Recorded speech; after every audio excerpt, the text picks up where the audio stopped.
Bonjour à tous, je suis très heureux de vous retrouver pour ce nouveau webinaire organisé par Grisby. La fin de l'année arrive à grands pas et vous êtes de plus en plus nombreux à nous solliciter justement pour vous accompagner dans vos réflexions en matière d'optimisation fiscale. Le plan d'épargne retraite, autrement appelé PER ou PER, est un dispositif qui vous permet d'optimiser, de réduire votre impôt sur le revenu tout en préparant votre retraite. Et c'est un dispositif qui fonctionne très très bien. On fête sa 5e année en cette fin d'année 2024 et il a rencontré depuis son lancement un succès absolument phénoménal. On a dépassé les 10 millions de détenteurs de plans d'épargne retraite en France. À la fin de l'année dernière, on était déjà à 100 milliards d'euros d'encours. Donc, si vous connaissez peu ou pas bien ce dispositif, ça sera l'occasion aujourd'hui d'en savoir plus et justement pour nous éclairer sur cette thématique ô combien importante et totalement incontournable en matière de réduction d'impôts et de préparation à la retraite.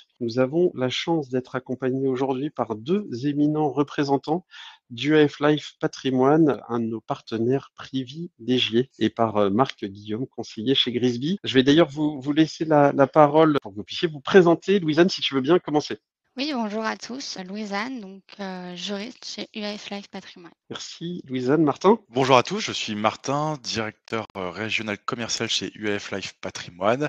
Mon métier est d'accompagner les conseillers en gestion de patrimoine dans la distribution des contrats d'assurance vie, de capitalisation et de retraite. Merci Martin et Marc. Bonjour Maxime, bonjour à tous, Marc Guillaume, conseiller en investissement financier chez Grisby. Merci à tous les trois d'avoir accepté de participer à cet événement justement pour en savoir plus, pour découvrir le plan d'épargne retraite. Vous le savez, nous avons la possibilité de relayer certaines de vos questions. Là, on va rentrer tout de suite dans le vif du sujet avec toi, Martin. Est-ce que tu peux en quelques mots déjà nous présenter ce fameux dispositif du plan d'épargne retraite? Oui, tout à fait. Alors le plan épargne retraite ou PER ou PER, comme on dit, est un dispositif créé en 2019. C'est une enveloppe qui permet d'épargner afin de préparer sa retraite et cela dans une enveloppe unique qui présente des avantages fiscaux. Quand je dis unique, c'est que avant 2019, on avait plusieurs enveloppes, des Madelin, des PER, des articles 83, etc. Maintenant, il n'existe plus qu'une seule enveloppe et l'objectif du PER est de réunir donc tout ça en un seul contrat, toute l'épargne retraite et de simplifier la gestion de votre épargne retraite. Et quels sont les avantages du plan d'épargne retraite justement par rapport à ces anciens dispositifs? Alors Maxime, il y a plusieurs avantages au sein du PER. Le principal et le premier qui est mis en avant est la sortie en capital lors du départ à la retraite. Dans les anciennes enveloppes, le Madelin, PER, partie 83, etc., seule une sortie en rente était possible ou alors une toute petite fraction du capital, par exemple 20% maximum dans le PERP était c'est possible sortir en capital. Le législateur a compris que ces sorties en rente et le blocage de la sortie en capital, c'était un blocage pour souscrire, pour les assurer. Donc, le législateur, en créant le PER, il a permis la sortie en capital au moment de la retraite. Autre avantage pour ce contrat, c'est comme j'ai précisé précédemment, c'est une enveloppe unique. Là où on avait plusieurs enveloppes précédemment, le législateur a créé une enveloppe dans laquelle on regroupe toute l'épargne retraite, qu'elle soit au titre personnel ou au titre professionnel. Le but, c'est de regrouper l'épargne et de simplifier la gestion. Et enfin, le PER présente un avantage fiscal sur les versements puisque vous pouvez déduire de vos revenus les versements sur vos PER. Très clair, merci Martin pour déjà cette première présentation. Donc le plan d'épargne retraite, c'est une enveloppe, c'est un dispositif, on l'a évoqué. Finalement, quelles sont les possibilités d'investissement sur ce dispositif? Alors, sur le PER, il faut comprendre qu'aujourd'hui, il n'y a pas de distinction entre l'assurance vie et le PER en matière d'investissement. Chez Grisby, nous, on aime bien fonctionner sur le modèle de la gestion libre et composer nous-mêmes les allocations de nos clients. Donc là, fonds boursiers, fonds obligataires, fonds immobiliers, titres vifs, private equity, ETF, structurés dédiés, on peut tout faire. Il y a plusieurs gestions pilotées qui sont également disponibles. Elles sont soit en architecture ouverte, soit en architecture fermée. Il y a une gestion pilotée à horizon qui est également possible. Le principe, il est simple. Plus vous vous approchez de la retraite, plus le gestionnaire de ce profil va désensibiliser le portefeuille des actifs risqués composant votre allocation et il vous est possible de cumuler la gestion libre et une gestion pilotée. Donc vous l'aurez compris, le champ des possibles, il nous est ouvert à condition d'avoir la bonne enveloppe pour exprimer nos qualités d'allocataire d'actifs. Le PER, c'est une enveloppe qui s'adapte à tous les profils, qui permet une bonne diversification des investissements. J'aborderai la question de la sélection de la bonne enveloppe un petit peu plus tard. Mais voilà ce que je pouvais vous dire des investissements et je laisse la parole à Louisanne pour les points de vigilance.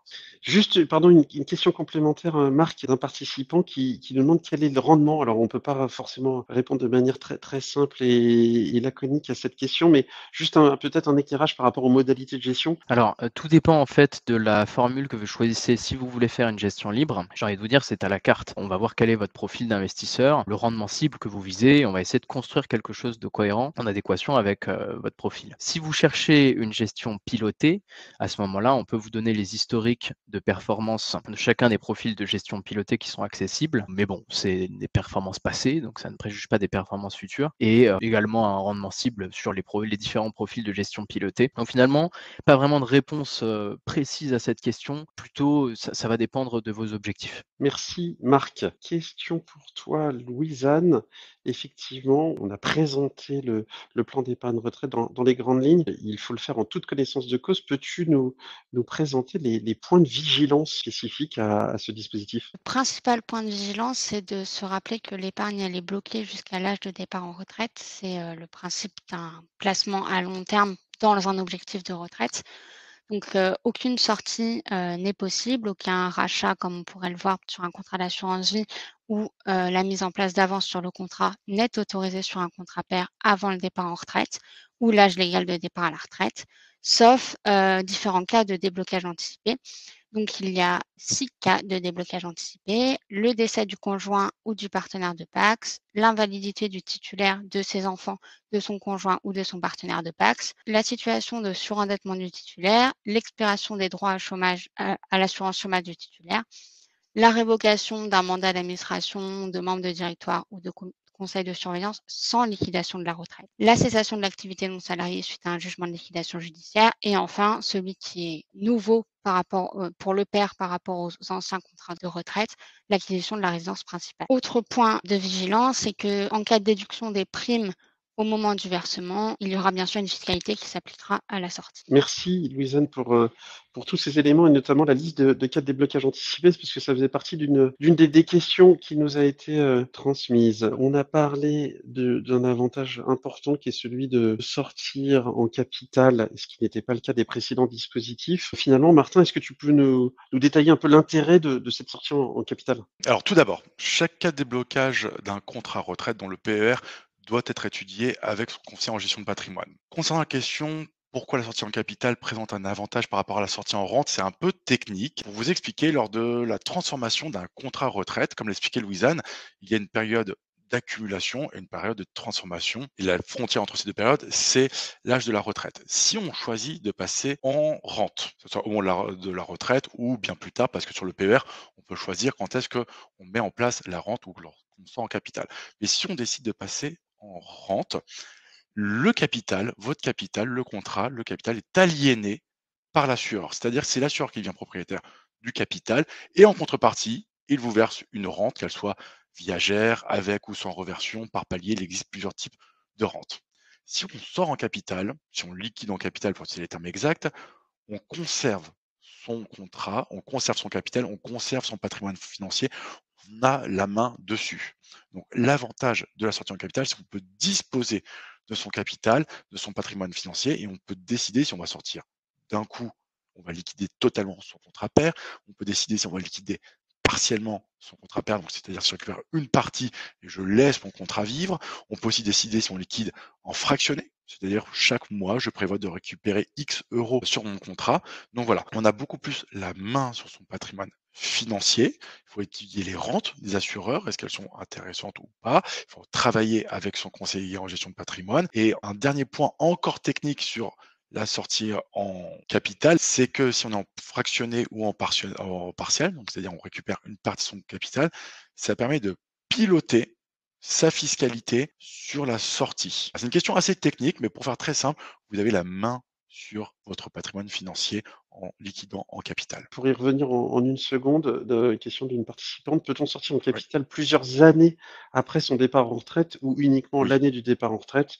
La réponse est oui. On a vu l'intérêt de sortir en capital. On a expliqué de manière très brève tout à l'heure que l'investissement dans un plan d'épargne retraite était l'occasion d'optimiser, de réduire sa fiscalité sur l'impôt sur le revenu. Est-ce que tu peux nous en dire plus, Marc, justement sur l'avantage fiscal apporté par l'investissement en PER? Déjà, vous ne pouvez pas défiscaliser à l'infini. Vous avez un plafond spécifique des niches fiscales qui est actuellement de 10 000 € et qui peut être relevé à 18 000 € dans certains cas. Alors, la première bonne nouvelle, c'est que les versements que vous effectuez sur un PER, ils sont hors de ce plafond des niches fiscales. Vous ne pourrez pas mettre le montant que vous souhaitez, et Louisanne vous éclairera sur ce point juste après. Mais ce qu'il faut retenir, c'est que les versements que vous faites, ils sont déductibles du revenu imposable, et en fait, ils vont réduire le montant de vos revenus qui sont soumis à l'impôt. Donc, nous, et Martin l'a évoqué, on est là pour aider nos clients à optimiser leur versement en fonction des tranches marginales d'imposition dans lesquelles ils se trouvent et aussi à optimiser leur sortie en fonction de ces mêmes tranches marginales d'imposition. Donc ça, c'est vraiment le point fiscal dans les grandes lignes, ce qu'il faut retenir. Et pour la question des montants à investir, c'est Louisanne qui va vous faire un point dessus. Oui, Louisanne, effectivement, pour la transition sur les montants d'investissement sur les plans d'épargne retraite, si tu peux nous éclairer. Alors, il y a deux types de plafonds qui existent. Un qui est applicable à tous, donc qu'on soit salarié, inactif ou retraité, et un qui s'appliquera, qui peut être utilisé uniquement par les travailleurs non salariés, donc TNS. Donc, le plafond pour tous, il permet la déduction donc, des primes versées sur le PER pour l'année du revenu global perçu par la personne, donc soit à hauteur de 10% de ses revenus d'activité professionnelle de l'année précédente, dans la limite de 8 fois le plafond annuel de la sécurité sociale de l'année précédente. Donc, grossièrement, ça fait un plafond maximum de 35 194 € pour les versements réalisés en 2024. Ou pour ceux qui n'ont pas d'activité professionnelle, ce sera 10% du plafond annuel de la sécurité sociale de l'année précédente, soit un plafond maximum de 4 399 € pour les versements réalisés en 2024. Donc ça, c'était le plafond global pour tous. Donc selon s'il y a des revenus d'activité professionnelle ou non, le plafond est supérieur ou inférieur. À ce plafond-là, on va ajouter tous les plafonds qui n'ont pas utilisé des 3 années précédentes. Par exemple, vous faites un versement que vous n'avez pas utilisé votre plafond de l'année précédente. Ce plafond-là viendra s'ajouter à votre plafond de l'année actuelle. Et les plafonds non utilisés du conjoint ou du partenaire de PACS vont également pouvoir être utilisés et être ajoutés s'il s'agit d'une imposition commune. En revanche, à ce plafond, il faudra retirer l'ensemble des primes versées les années précédentes sur des contrats du même type. Pour les TNS, donc, ils peuvent utiliser un plafond spécifique. Ils ont le choix entre ce plafond global et le plafond catégoriel. Donc lui, le plafond catégoriel, il est calculé à hauteur de 10% du bénéfice imposable de l'année, dans la limite encore une fois de 8 fois le plafond annuel de la sécurité sociale, plus une fraction spécifique au TNS de 15% de la fraction du bénéfice imposable compris entre 1 et 8 plafonds annuels de la sécurité sociale. Donc, ce qui fait un plafond global maximum de 85 781 € pour les versements réalisés en 2024. Ou ils peuvent également choisir d'opter pour 10% du plafond annuel de la sécurité sociale de l'année, si leur bénéfice imposable, si c'est moins intéressant pour eux de bénéficier de 10% du bénéfice imposable, plus 15% de la fraction entre 1 et 8 plafonds annuels de la sécurité sociale. Merci, Louisanne, pour tous ces détails et ces précisions. Si je reformule de manière simplifiée, et on pourra de toute façon en reparler chacun des conseillers Grisby avec ceux qui le souhaitent, il y a un plafond qui s'applique à tous, annuel, et qui peut être très important, notamment au cours des premières années d'investissement, lorsqu'on n'a pas utilisé les plafonds des 3 années précédentes notamment. Mais sinon, il y a un plafond spécifique pour les TNS, donc les travailleurs non salariés qui ont un plafond annuel qui est plus important que pour les travailleurs salariés. Et ça peut s'expliquer notamment par le fait que les salariés bénéficient d'une retraite complémentaire obligatoire de par leur statut, dont on ne bénéficie pas les travailleurs non salariés. En tout cas, ils n'ont pas cette retraite complémentaire obligatoire. Donc, ils ont un plafond annuel plus élevé que tu viens de présenter. Mais merci en tout cas pour ces détails. On a parlé avec Marc tout à l'heure des avantages fiscaux à l'entrée quand on investit dans un plan de d'épargne retraite et quand on stipule que ces versements sont bien déductibles. Ça, il faut le faire parce qu'on peut faire également des versements non déductibles en PER et qui n'ont pas de fiscalité à la sortie. Pour les versements déductibles, quelle est la fiscalité qui s'applique au moment de la sortie, Louise-Anne, s'il te plaît? Pour les versements volontaires qui ont bénéficié de la déduction à l'entrée, dans ce cas-là, à la sortie, il y aura une application de l'impôt sur le revenu, mais dans la catégorie des pensions de retraite. Et en revanche, l'abattement de 10% qui est initialement prévu pour justement cette catégorie pension de retraite ne s'appliquera pas puisque les primes ont bénéficié de la déduction à l'entrée. Dans tous les cas, il n'y aura pas de prélèvements sociaux en cas de sortie en capital. En cas de sortie en rente, dans ce cas-là, si les primes ont bénéficié de la déduction à l'entrée, il va y avoir également une application de l'impôt sur le revenu dans la catégorie des pensions de retraite. En revanche, il y aura bien cette fois-ci application d'un abattement de 10% qui est prévu dans tous les cas pour les pensions de retraite. En revanche, dans ce cas-là, il y aura une application des prélèvements sociaux à hauteur de 17,2%. On a certaines des questions qui ont été posées. J'en donne une en cas de sortie en capital. Quelle fiscalité sur la capitale et les intérêts générés? Donc ça, on vient de le voir. Quelle différence avec une assurance vie de plus de 8 ans? Alors effectivement, c'est différent. L'assurance vie, déjà, on n'est pas obligé de la conserver pendant 8 ans. Ça bénéficie d'un cadre fiscal avantageux après 8 ans, notamment dans certaines conditions, et on pourra y revenir. Mais la fiscalité qui s'applique, ce qu'il faut retenir, la fiscalité qui s'applique à la sortie liée à des versements déductibles, donc qui ont bénéficié a priori d'un avantage fiscal à l'entrée, supportent également une fiscalité à la sortie avec une fiscalité différente entre la partie qui est liée au versement de capital et le reste, les plus-values des intérêts. Oui, pour compléter, je me permets, les intérêts, eux, seront bien fiscalisés au niveau de la flat tax, donc à 30%. Dans 30% telle qu'elle existe aujourd'hui. Merci Louise-Anne pour toutes ces précisions. On connaît le plan d'épargne retraite. On commence à mieux le connaître grâce à toutes vos explications pour justement préparer sa retraite, pour bénéficier d'avantages fiscaux à l'entrée, tout en ayant conscience de la fiscalité qui s'applique au moment de la sortie. Qui est peut-être moins connu, c'est que le plan d'épargne retraite peut également être un outil intéressant et qui peut favoriser la transmission. Si tu peux nous éclairer là-dessus, Marc? Oui, tout à fait. On n'a pas tendance à penser de prime abord que c'est un formidable outil de transmission. Tout d'abord parce que la transmission du PER au conjoint survivant se fait sans fiscalité, et puis que en cas de décès avant 70 ans, eh bien, les bénéficiaires bénéficient d'un abattement de 152 500 € comme pour les assurances vie. Et en cas de décès après 70 ans, là, c'est un abattement de 30 500 € qui s'appliquera, mais qui sera partagé entre tous les bénéficiaires. Donc, c'est une différence majeure avec l'assurance vie, puisque on ne prend pas en compte l'âge du décès, mais l'âge auquel les versements ont été réalisés. Donc, clairement, le PER est intéressant en transmission si vous voulez protéger votre conjoint en défiscalisant le plus longtemps possible. Et pour les enfants, l'assurance vie restera le plus intéressant. Donc, si je devais conclure, ça serait de dire mettez votre conjoint et vos enfants en bénéficiaires de vos contrats PER jusqu'à vos 70 ans, et puis uniquement votre conjoint lorsque vous aurez plus de 70 ans. Donc effectivement, merci Marc, le PER est un dispositif intéressant et potentiellement extrêmement intéressant dans le cadre de la transmission auprès de son conjoint, quel que soit l'âge du décès. Au-delà de cet avantage en matière de transmission, tel qu'il est connu aujourd'hui, la question vient quand on commence à bien comprendre le plan d'épargne retraite, quand on se dit que c'est un dispositif qui peut être cohérent et répondre à ses propres besoins. Finalement, comment choisir le bon PER? Marc, c'est important que tu nous éclaires aussi là-dessus, s'il te plaît. Tout l'enjeu, il est là, parce que avoir un PER, c'est bien, avoir un bon PER, c'est mieux. Donc vous l'avez compris, ceux qui veulent conserver leur PER par souci de transmission ne doivent pas se tromper sur la qualité de ce contrat et dans l'accompagnement qui va être fait sur la durée. Alors à quoi il faut être vigilant? J'ai pas envie de commencer par vous dire les frais, même si on y viendra. Le premier point, c'est plutôt la qualité de votre conseiller, parce que Si vous êtes suivi, si aujourd'hui vous avez un PER, peut-être que dans les gens qui nous regardent, il y a ce cas de figure, ça va être intéressant. Si vous avez un conseiller qui ne suit pas votre allocation de prêt, qui s'empresse de vous mettre en gestion pilotée parce qu'il ne veut pas prendre le temps de suivre le contrat, qui ne semble pas maîtriser les investissements qu'il vous propose et qui va se contenter de vous dire: «Oh, mais vous êtes en risque 2, 3, 4 sur 7 en SRRI», qui va regarder éventuellement votre dernière page, l'avis d'impôt à la fin de l'année, il va prendre la ligne tout en bas, il va vous dire: «Ah bah voilà, le maximum que vous pouvez verser, c'est ça, donc versez ça», sans prendre en compte votre tranche marginale d'imposition, et vérifier que c'est cohérent, avec votre situation. Alors, bah, en fait, vous n'êtes pas bien accompagné. Donc le premier point de vigilance, c'est avoir un conseiller qui va être à vos côtés, sur la durée, pour justement être attentif à tous ces éléments. Ensuite, il y a les frais du contrat qui sont bien évidemment à regarder puisque ce sont des coûts fixes et là-dessus, nous vous proposons des audits gratuits pour passer vos contrats au crible, on en parlera un petit peu après. Un bon contrat, c'est aussi un contrat où vous avez du choix. Vous avez, par exemple, chez UAF avec qui on travaille beaucoup, un référencement qui est large. Il y a plus de 1000 investissements possibles, 1000 UC possibles et accessibles dans les contrats.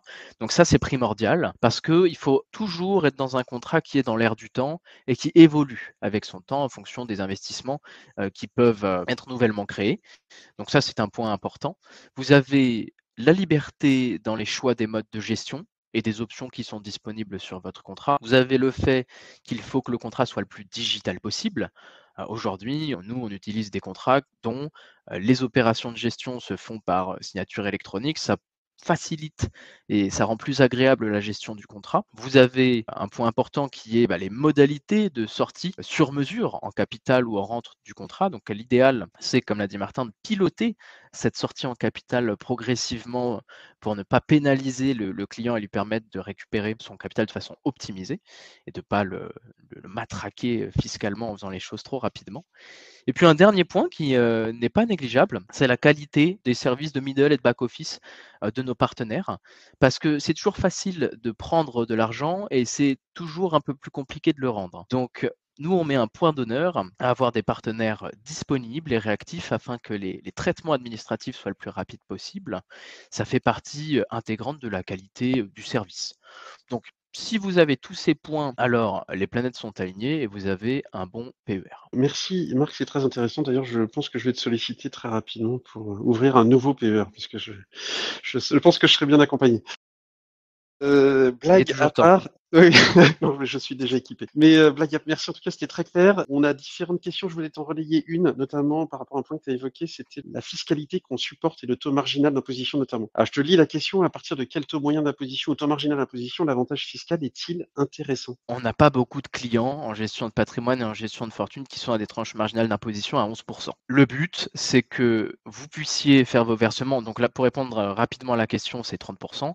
On estime qu'à partir du moment où vous faites des versements à une TMI de 30%, il y a de l'intérêt.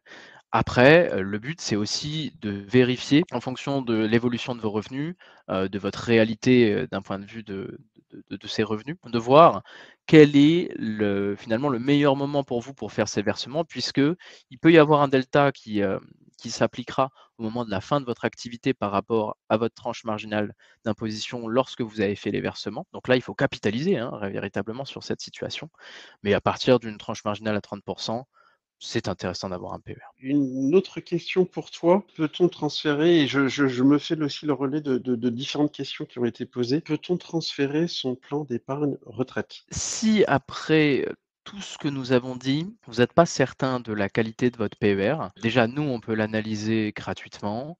On passe tout en revue. Les frais, la qualité de l'allocation de façon très factuelle. L'objectif, c'est pas de critiquer pour critiquer, mais c'est de vous apporter de l'information sur votre contrat. Il est possible de transférer un PER, mais aussi un Madelin, un article 83, toutes sortes de contrats d'épargne retraite. Et il faut bien avoir connaissance des conditions dans lesquelles c'est réalisable. Vous pouvez transférer un PER de plus de 5 ans sur une nouvelle enveloppe de meilleure facture, donc sur un nouveau PER sans frais. Si le PER a moins de 5 ans, alors vous avez en règle générale des frais de transfert entre 1 et 5% qui peuvent s'appliquer en fonction des conditions générales de votre contrat. Mais là, je mets aussi un point d'attention à dire que parfois c'est mieux de perdre 1% de frais de sortie en fait de votre enveloppe précédente. Si c'est plus rentable pour vous de déjà baisser cette structure de frais par rapport à ce qu'on peut vous proposer et d'avoir, eh bien, une meilleure allocation, donc à moindre coût et bien plus efficace. Donc nous, on fait beaucoup de transferts de PER, de Madelin, d'article 83 et le but, c'est vraiment de centraliser vos contrats pour avoir une gestion simplifiée, meilleure qualité et à moindre coût. Donc c'est tout à fait possible et c'est même très encouragé. Oui, très bien. Bah, merci en tout cas. J'en profite pour vous relayer d'autres questions. Peut-on avoir plusieurs plans d'épargne retraite, un à travers son entreprise et un personnel, donc ça s'appelle un PER individuel avec des gestions différentes? Alors, on voit assez régulièrement, ce cas de figure. C'est qu'on a des clients qui ont en général un plan épargne entreprise qui est abondé. Alors là, banco, allez-y, prenez tout ce qu'on peut vous donner. Par contre, en général, dans la foulée, il y a aussi un plan épargne retraite collectif qui peut avoir plusieurs intérêts, parfois des frais de gestion très bas, mais souvent un référentiel de fonds qui est très limité. Donc du coup, on ne va pas pouvoir s'exprimer, véritablement à l'intérieur de ce PER et il n'y a pas d'abondement, sur ce plan-là. Donc là, c'est au client de faire lui-même, ses versements et il n'y a pas d'accompagnement. Il est tout à fait possible d'avoir, plusieurs PER, j'ai pas mal de clients qui vont ouvrir un PER à mes côtés avec une gestion, vraiment au fil de l'eau et sur mesure avec, mes conseils et en parallèle, bah, ils vont avoir cette enveloppe, qui leur a été ouverte de facto a avec l'entreprise qu'ils abondent pas forcément s'il n'y a pas un réel intérêt de leur part de trouver une valeur ajoutée, dans cette utilisation de leur repères collectifs. Question notamment sur les frais également. Petite précision, de notre côté au niveau du cabinet. Donc quand vous ouvrez un plan d'épargne retraite avec Grisby, on n'applique pas de frais d'entrée, de frais sur les versements, que ce soit le versement initial ou les versements complémentaires. Pas de frais d'arbitrage, non plus. Donc on est très vigilant et en fonction de la location qu'on vous propose, vous aurez, tous les éléments concernant les frais qui vous seront indiqués, au sujet desquels vous pourrez discuter avec votre conseiller. Mais voilà, on met un point d'honneur bien sûr à être déjà ultra compétitif et être également le plus transparent possible pour que vous ayez une bonne compréhension des frais qui sont appliqués, que ce soit pour le plan d'épargne retraite ou pour les autres solutions d'investissement que l'on propose au niveau du cabinet. Je regarde, je balaye les questions. Alors, proposez-vous des ETF dans votre PER? C'est ce que Marc évoquait tout à l'heure, on a une gamme d'investissements dans les PER qui est très très vaste, donc sur différentes classes d'actifs. On peut investir sur des ETF, on peut investir sur le non coté à travers la dette privée et le private equity, on peut investir sur les fonds actions, les fonds obligataires, sur des fonds immobiliers. Donc voilà, on a une gamme de solutions qui est très très vaste et notamment comme le PER s'inscrit la plupart du temps dans un temps long, un horizon de placement long, on a la capacité à avoir une très très bonne diversification cohérente par rapport à votre profil d'investisseur et votre horizon de temps. Et une question pour toi, Martin, un retraité peut-il ouvrir un plan d'épargne retraite? Oui, tout à fait. Et ça rejoint l'un des principaux buts, du PER qui était d'unir ces plans épargne retraite, ces anciennes enveloppes au sein d'un même endroit. Donc il n'y a pas de question d'âge, on peut être à la retraite et ces différents plans Madelin, PERP et cetera, vouloir les réunir à un seul au même endroit. Donc c'est tout à fait possible pour une personne retraitée d'ouvrir un contrat pair et même, comme l'a dit tout à l'heure Marc, d'y transférer ces autres enveloppes. Sur les transferts, effectivement, on a eu de nombreuses questions sur les transferts. Un article 83 peut-il être transformé en PER, migration possible? Pareil, Martin, si tu veux dire un Oui, mot. c'est possible, il faut juste que la personne, ne soit plus dans l'entreprise qui a mis en place, l'article 83. Peut-on transférer de la même façon dans un nouveau plan d'épargne retraite différent contrat PERCO? Pareil, Martin, si tu veux dire un mot. Oui, exactement, vous pouvez transférer. Par contre, si vous ne faites plus partie de l'entreprise qui a mis en place ce plan d'épargne retraite collectif. C'est Oui, vrai pour tous les pairs, hein, c'est d'une façon oui, oui. générale. Oui, oui. Alors, ce qui est important, Voilà, effectivement, ce que je tiens à préciser. en complément, merci Martin, Louisanne et Marc pour toutes les éléments que vous nous avez présentés qui nous permettent vraiment d'avoir les idées plus claires sur ce dispositif, une fois de plus incontournable pour investir. Au-delà de ça, on est chez Grisby, votre conseiller est là pour vous épauler, vous accompagner dans le cadre de vos réflexions. Donc n'hésitez pas à nous contacter, nous solliciter, faire le point. Un plan d'épargne retraite, c'est un projet projet qui s'inscrit dans la durée. On l'a évoqué à plusieurs reprises, donc il faut le faire de manière cohérente et réfléchie et en toute compréhension. On est là pour ça, on est là pour étudier votre situation, votre profil d'investisseur, vos réseaux de placement, ce que vous pouvez rechercher pour vous apporter la solution personnalisée, la plus intéressante pour vous. Merci à tous pour ce webinaire. N'hésitez pas à le communiquer à certains de vos proches qui pourraient être intéressés par cette thématique et on tâchera d'organiser un prochain webinaire très prochainement. On est en tout cas à vos côtés. Merci et à très bientôt.